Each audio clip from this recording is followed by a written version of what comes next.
190. Ini sebenarnya potongan, bukan kelengkapan keseluruhannya, tapi bagian yang menjadi pembahasan di bab ini adalah kalimat firman Allah Subhanahu wa taala, a'udzubillahi minasyaitonir rajim, falamma atahuma salihah ja'ala lahu syuraka'a fima atahuma fata'ala Allahu amma yusyrikun. Ketika Allah mengaruniakan kepada mereka seorang anak laki-laki yang sempurna wujudnya, maka keduanya menjadikan sekutu bagi Allah dalam hal anak yang dikaruniakan kepada mereka. Maha suci Allah dari perbuatan syirik mereka.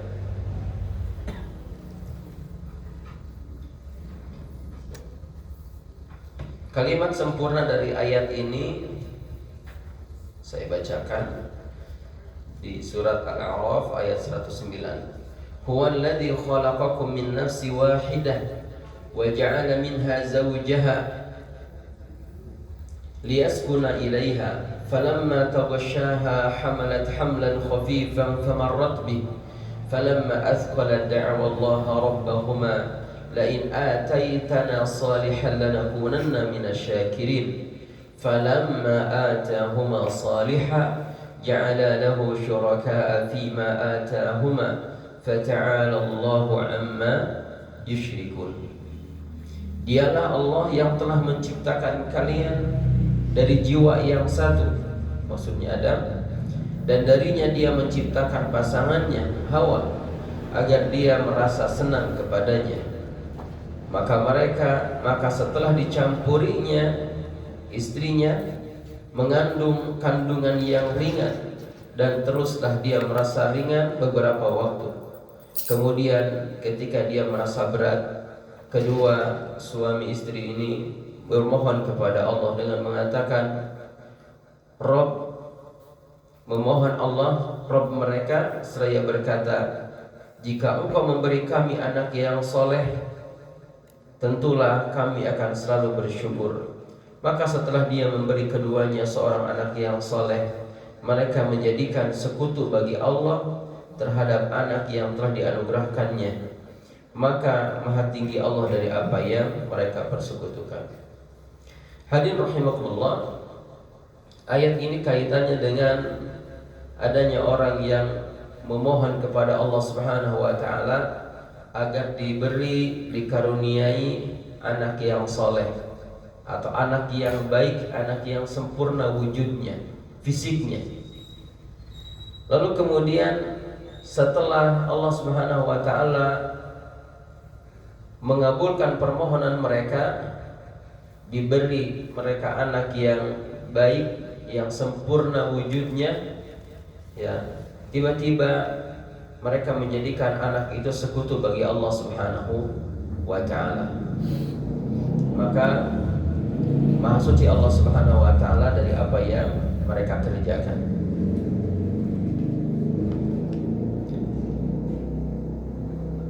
Allah Subhanahu wa ta'ala menyebutkan di ayat ini bahwa yang mereka minta dari anak adalah anak yang sempurna wujudnya.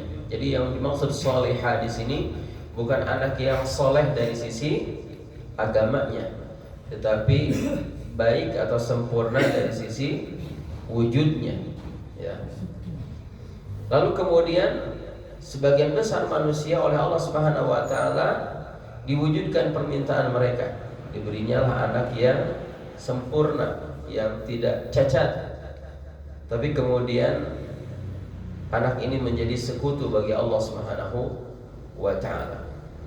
Yang dimaksud dengan menjadi sekutu bagi Allah Subhanahu wa ta'ala di sini adalah anak-anak ini kemudian menjadi sebab kedua orang tuanya lalai dari berbuat baik dan taat kepada Allah Subhanahu wa ta'ala. Ya, berapa banyak anak-anak yang menghalangi kedua orang tuanya untuk taat kepada Allah Subhanahu wa ta'ala. Kesibukan mengurus mereka, kesibukan mewujudkan keinginan anak-anaknya atau kekhawatiran dengan masa depan anak-anaknya, karena kecintaan yang berlebih kedua orang tua kepada anak-anaknya menjadikan mereka lalai dari kewajiban-kewajiban agama. Bahkan tidak sedikit orang tua yang kemudian melakukan dosa, melakukan pelanggaran-pelanggaran agama demi kecintaannya kepada anaknya. Ya, kalau sudah begitu, maka sama saja anak ini telah menjadi sekutu bagi orang itu dalam ketaatan dengan Allah Subhanahu wa taala. Ya.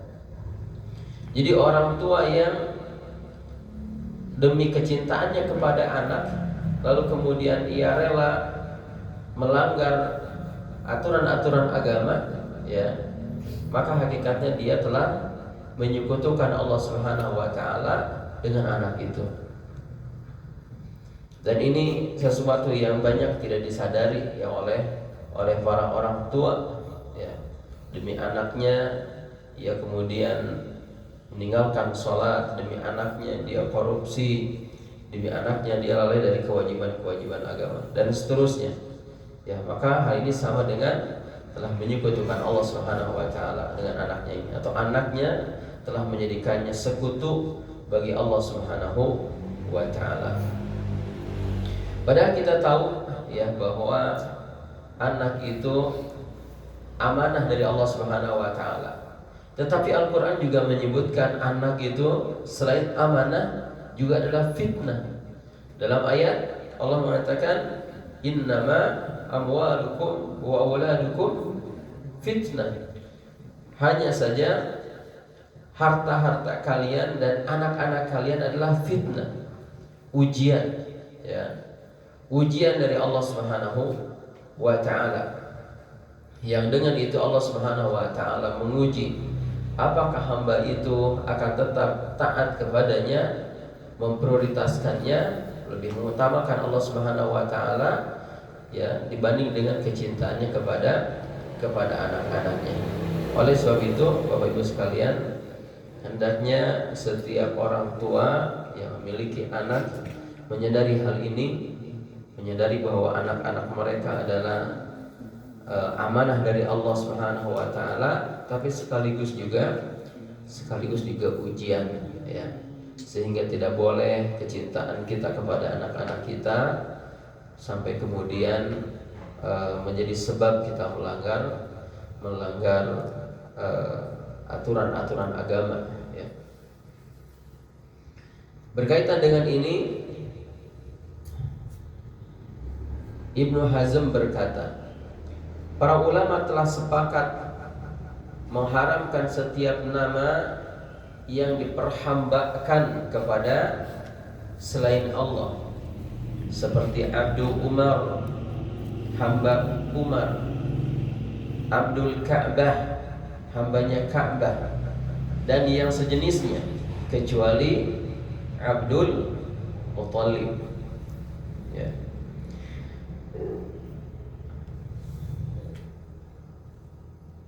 Ibnu Hazm menyebutkan bahwa para ulama telah sepakat, artinya para ulama telah berijma, ya, bahwa bagi kaum muslimin diharamkan atas mereka memberi nama yang mana namanya ini diperhambakan kepada selain Allah. Contoh misalnya Abdul Umar yang artinya hambanya Umar, atau Abdul Ka'bah, hambanya Ka'bah, atau yang semisal dengan ini, ya, tidak boleh. Dan yang sejenisnya, kecuali Abdul Muttalib, Ucapan kecuali Abdul Muttalib ini kemudian juga dikritisi oleh banyak ulama, di antaranya Syekhul Islam Ibnu Taimiyah dan ulama belakangan Syekh Utsaimin. Mereka mengatakan bahwa meskipun Abdul Muttalib, ya, Abdul Muttalib ini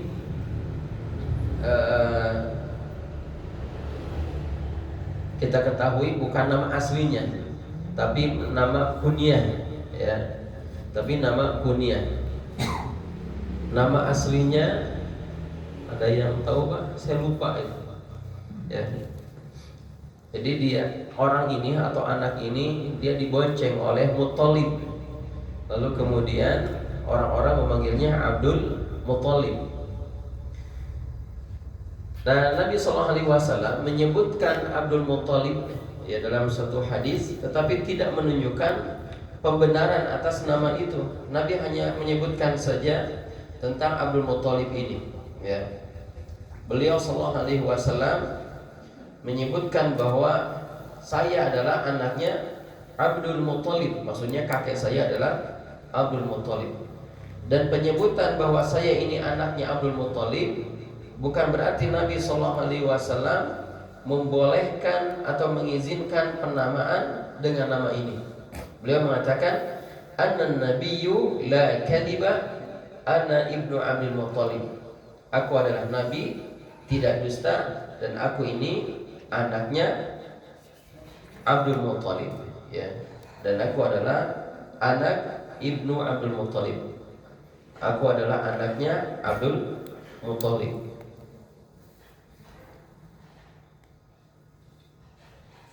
Kemudian di sini disebutkan satu riwayat yang panjang, ya, yang menafsirkan ayat di atas, ya. Ini dikatakan Ibnu Abi Hatim meriwayatkan bahwa Ibnu Abbas dalam menafsirkan ayat tersebut mengatakan bahwa setelah Adam menggauli istrinya yaitu Hawa, ia pun hamil. Lalu iblis mendatangi mereka berdua, mendatangi Adam dan Hawa. Ya. Seraya berkata, sungguh aku adalah kawanmu berdua yang telah mengeluarkan kalian dari surga. Demi Allah, hendaknya kalian mentaati aku. Jika tidak, maka akan aku jadikan anakmu bertanduk dua seperti rusa, sehingga akan keluar dari perut istrimu dengan merobeknya. Demi Allah, itu pasti akan kulakukan. Nah, ini ucapan iblis yang merupakan ancaman kepada Adam dan Hawa.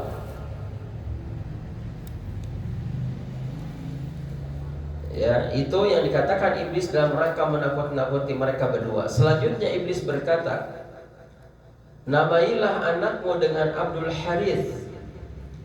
Tapi keduanya menolak untuk mentaatinya. Dan ketika bayi itu lahir, ia lahir dalam keadaan mati. Kemudian Hawa hamil lagi, dan datanglah iblis itu dengan mengingatkan apa yang pernah dikatakan sebelumnya.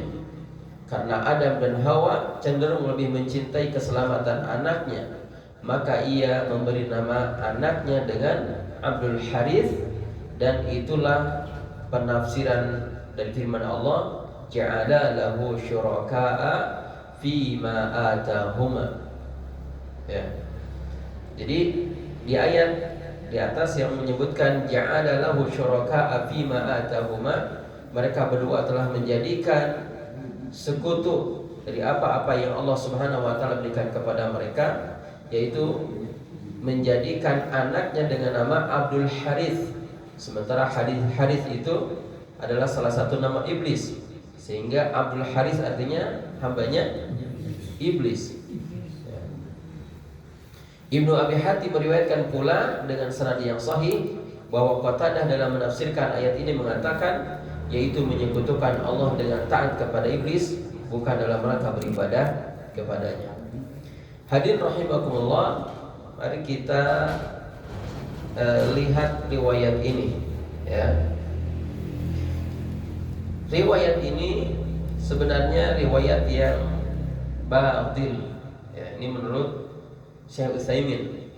Riwayat ini riwayat yang tidak benar dengan beberapa tinjauan. Yang pertama, bahwasanya tidak ada hadis sahih terkait hal ini dari Nabi sallallahu alaihi wasallam. Ya. Di samping kisah ini termasuk kabar yang hanya bisa diterima oleh wahyu, ya seandainya benar.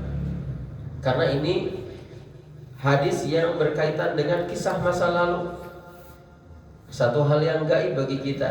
Oleh sebab itu, satu kisah atau satu permasalahan gaib tidak diterima kecuali berdasarkan wahyu atau Nabi Sallallahu Alaihi Wasallam mengatakan demikian. Dan kenyataannya tidak ada satupun hadis sahih yang berkaitan dengan riwayat ini. Ya, ini yang pertama.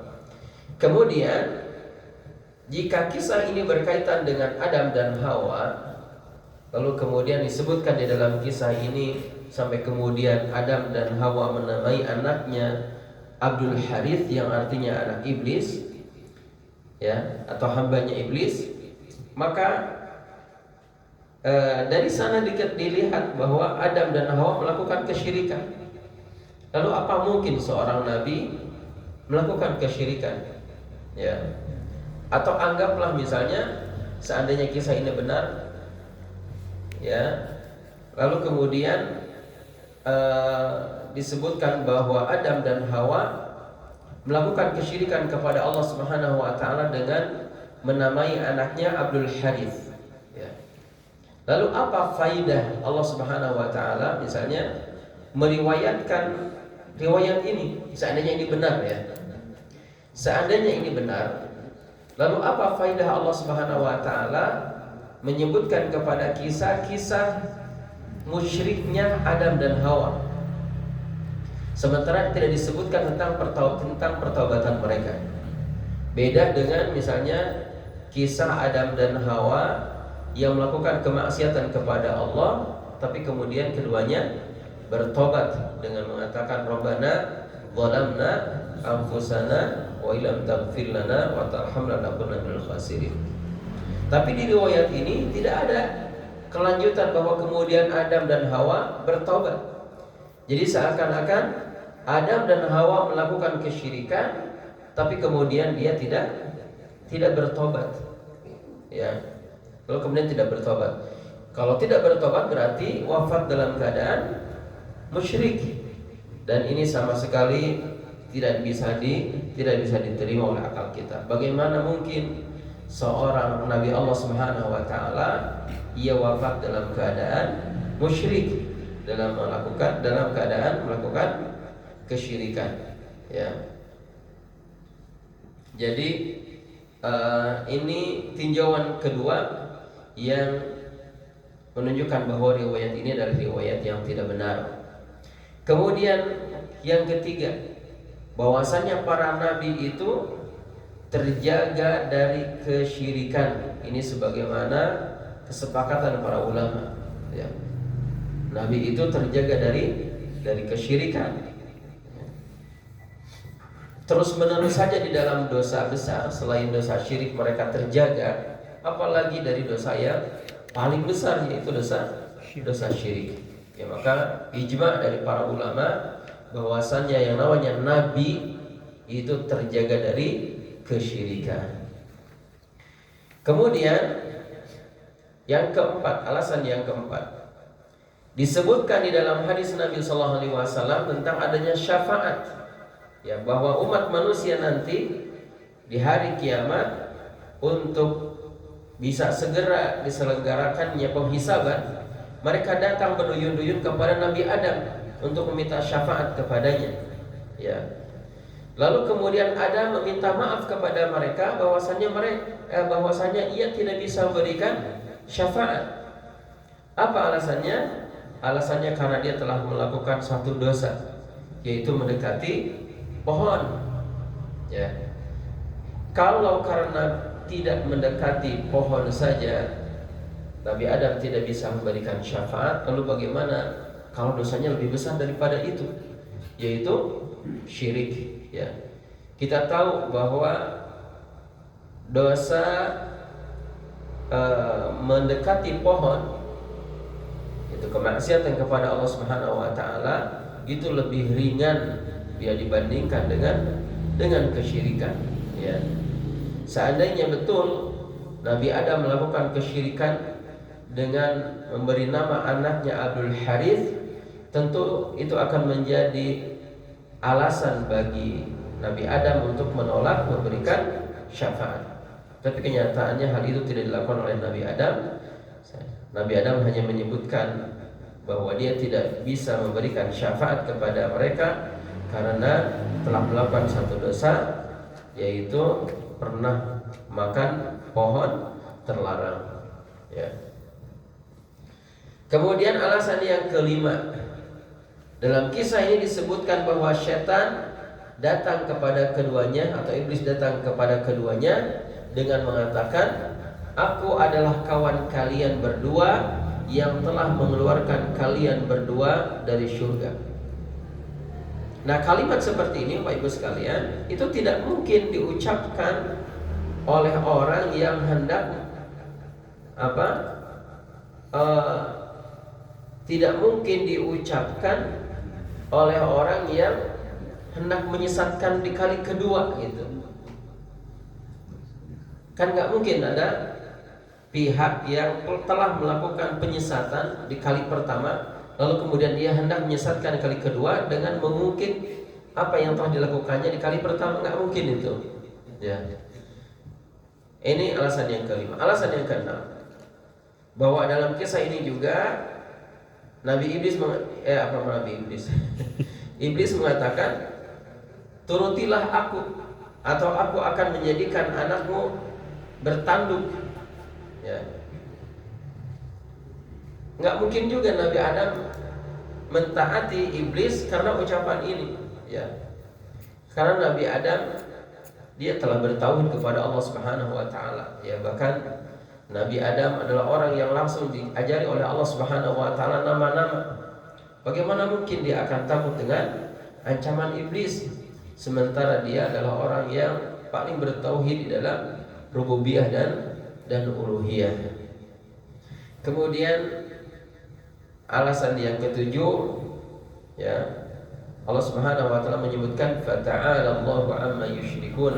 Maha tinggi Allah dari apa yang mereka persekutukan. Allah Subhanahu wa taala menafikan tentang kesyirikan.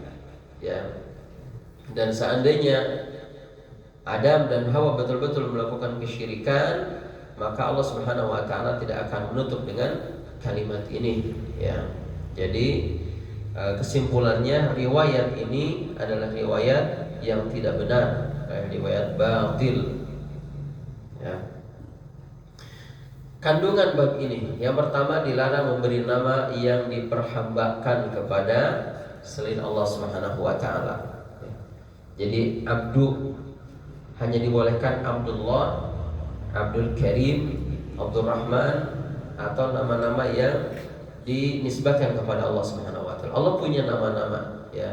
Boleh menamainya dengan Abdul Razak, ya, hamba Allah yang maha memberi rizki, Abdul Fattah, Abdul Halim, Abdul Ghaffar, dan seterusnya. Ya, boleh. Tapi kalau dinisbatkan kepada selain Allah Subhanahu wa taala, seperti misalnya Abdu Umar, enggak boleh. Abdul Ka'bah, enggak boleh. Atau apalagi misalnya Abdul Mal, hamba harta. Abdul Dinar, hamba dinar. Nabi sallallahu alaihi wasallam dalam hadis menyebutkan ta'isa Abdul Dinar, ya, celaka hamba dinar. Tapi yang dimaksud Abdul Dinar di sini bukan nama tapi sifat. Celaka hamba yang menjadi hamba harta, gitu maksudnya. Jadi sekali lagi, kalimat abdu yang artinya hamba tidak boleh dinisbatkan kecuali kepada Allah Subhanahu wa taala, ya. Kemudian yang kedua, penjelasan tentang maksud ayat di atas, ya, tentang maksud mereka telah menjadikan anak-anak sebagai sekutu bagi Allah Subhanahu wa taala. Tadi penjelasannya bahwa apabila orang-orang kemudian lalai dari kewajibannya kepada Allah Subhanahu wa taala, bahkan melakukan dosa kepada Allah Subhanahu wa taala demi anaknya, maka hakikatnya mereka telah menjadikan anak itu sebagai sekutu bagi Allah Subhanahu wa taala. Kemudian yang ketiga, kemusyrikan ini sebagaimana dinyatakan oleh ayat ini disebabkan hanya sekadar pemberian nama saja tanpa bermaksud sebenarnya. Nah, ini sedikit koreksi. Justru pemberian nama dengan nama itu dia itu kesyirikan sendiri ya. Meskipun tidak bermaksud melakukan syirik, itu sudah syirik sebenarnya. Ya, misalnya memberi nama, misalnya contohlah dia begitu mengidolakan Soekarno misalnya, ya. Lalu kemudian dia memberi anaknya nama Abdu Soekarno misalnya, atau Abdi Soekarno. Nah, itu kesyirikan, ya. Itu sudah syirik.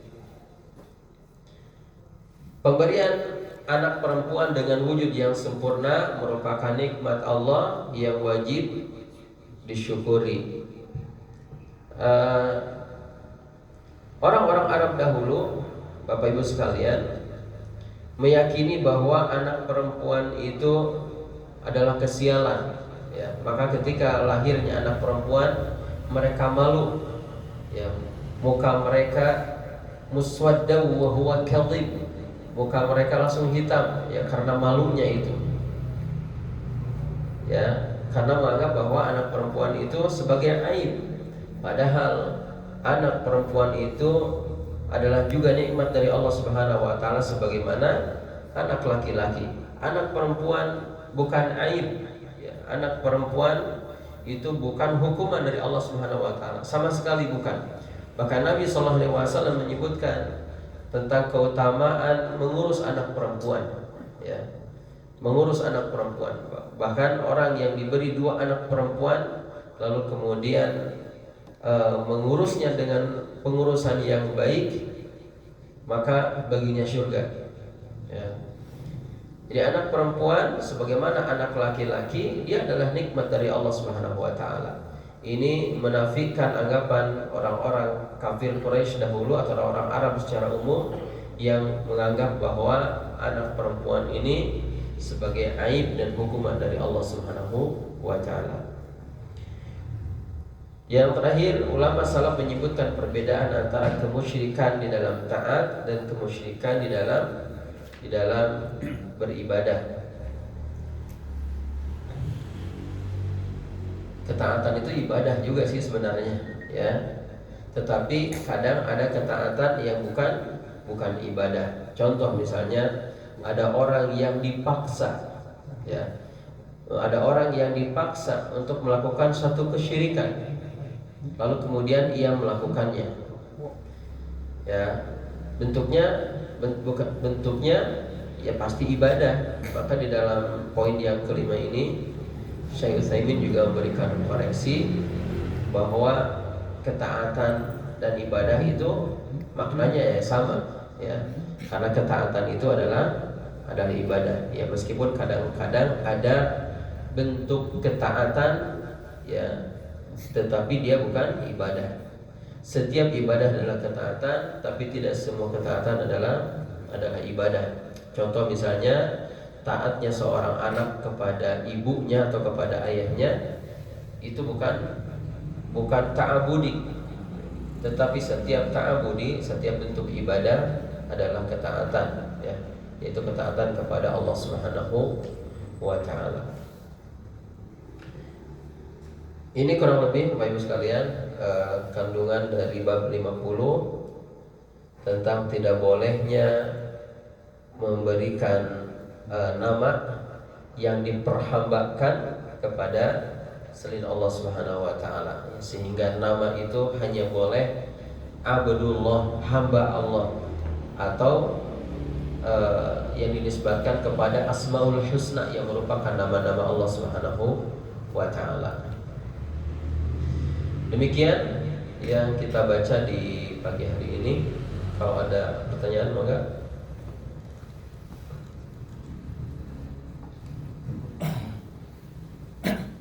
Enggak.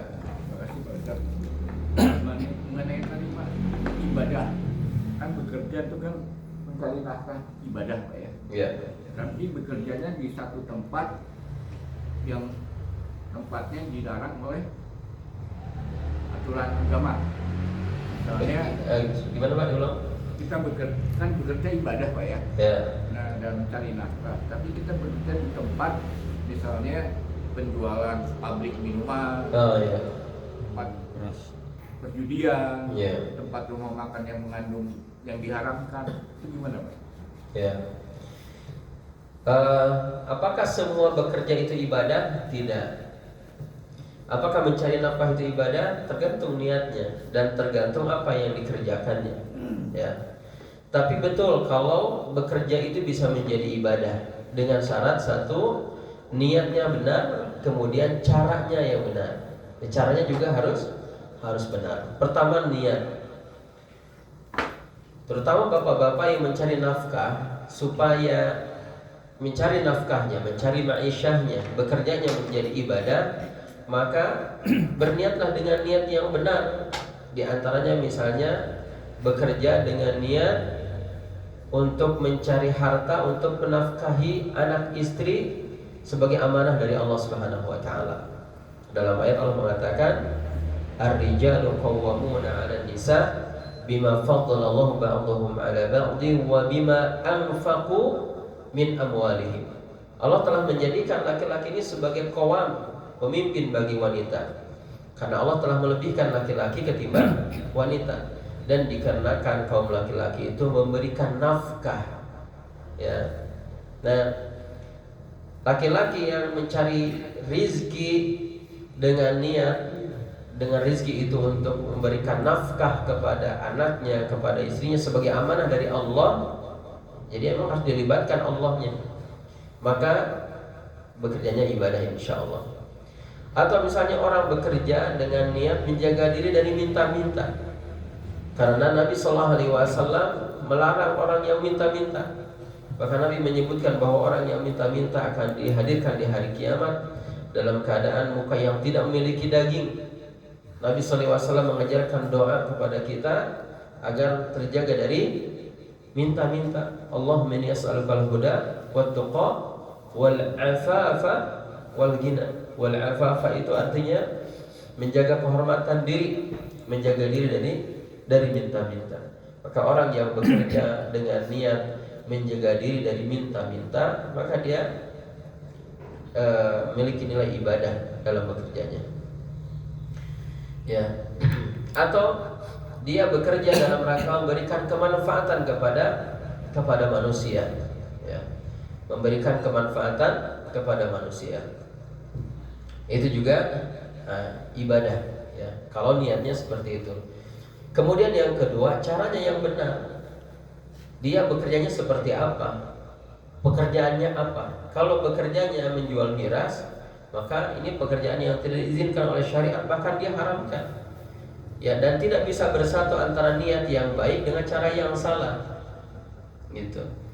Jadi apakah orang yang bekerja dengan niat yang benar tetapi pekerjaannya seperti tadi misalnya, maka apakah itu tetap ibadah? Bukan ibadah itu, Pak. Ya. Tidak memiliki nilai ibadah sama sekali. Apalagi kalau niatnya memang bukan dalam rangka mentaati Allah Subhanahu wa taala, ya. Allah a'lam. Ya. Terima kasih Ustaz. Kalau di PNS itu kan disebut abdi negara, abdi masyarakat. Maka ini juga kata-kata ini apa kata disamakan dengan seharusnya abdillah. Abdi negara, abdi masyarakat. Kalau abdi dalam bahasa kita apa artinya itu? Hamba. Ya. Hamba. Dalam KBBI itu apa tuh? Pelayan. Pelayan. Kalau pelayan boleh, tapi kalau maknanya hamba nggak boleh. Kalau maknanya pelayan memang demikian, khidmat dalam bahasa Arabnya, ya. Khidmatul umat, sebagai pelayan bagi umat. Tapi betul dalam KBBI maknanya itu. Ya. Tapi kalau abdi di sini maknanya adalah khidmat, tugas, ya, maka tidak masalah. Tapi kalau maknanya adalah hamba, sebagaimana yang kita bahas di bab ini, maka itu nggak boleh. Ya. Termasuk makna penghambaan adalah ungkapan yang ada dalam lagu kita, padamu negeri. Gimana tuh Pak? Padamu negeri kami berjanji, padamu negeri kami berbakti, padamu negeri kami mengabdi, bagi negeri jiwa raga kami.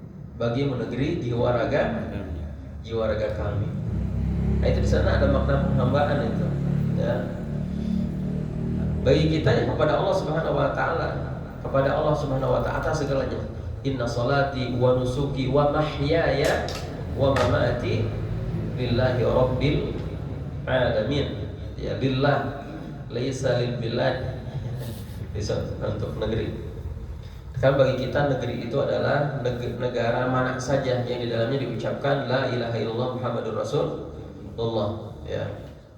Bagi kita kaum muslimin, negeri kita adalah negeri yang di dalamnya diucapkan la ilaha illallah Muhammadur Rasulullah. Tidak ada bedanya bagi kita Indonesia, Saudi, Turki, Palestina, Yordania, Mesir, ya. Semua negeri yang diucapkan di dalamnya kalimat tauhid, maka itu adalah negeri kita, negeri kaum muslimin, ya. Bagaimana Pak? Terakhir. Ustaz, itu orang kafir Quraisy dulu itu kan perempuan itu dianggapnya golongan kedua, ya. Ya. Malu kalau misalnya punya anak perempuan. Padahal kan mereka perlu perempuan. Untuk mendapat anak laki-laki itu harus ada perempuannya. Iya. Gimana cara berpikirnya? Saya belum tahu tuh kenapa orang Quraisy yang begitu.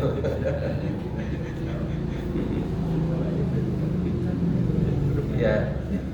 Tapi fenomenanya memang orang-orang di zaman itu, tapi tidak semua perempuan sebenarnya, Pak. Ya, kita telah membahas di kajian Syirah di hari Jumat bahwa tidak semua perempuan dianggap seperti itu. Yang memandang perempuan sebagai alat kesenangan, ya, itu masyarakat kelas 2, ya. Adapun kaum bangsawannya sama sekali tidak begitu. Kaum bangsawannya tidak menganggap perempuan ini sebagai aib, ya. Bahkan perempuan memiliki kedudukan yang sejajar dengan laki-laki. Mereka dilibatkan di dalam musyawarah, didengar ucapan-ucapannya, bahkan diminta pemikirannya, ya. Di kalangan lapis pertama itu tidak begitu, ya. Di kalangan bangsawan itu tidak begitu. Yang bersikap seperti itu adalah masyarakat Arab kelas 2, ya. Masyarakat Arab kelas 2 dijadikannya wanita sebagai alat kesenangan, alat transaksi, ya, dan seterusnya dari hal-hal yang tidak menunjukkan penghormatan kepada martabat perempuan. Demikian Bapak Ibu sekalian, kita cukupkan. Subhanallahumma wa bihamdik, asyhadu an la ilaha illa anta, astaghfiruka wa atubu ilaik. Wassallallahu ala Muhammadin wa ala alihi washabbihi wasallam. Assalamualaikum warahmatullahi wabarakatuh.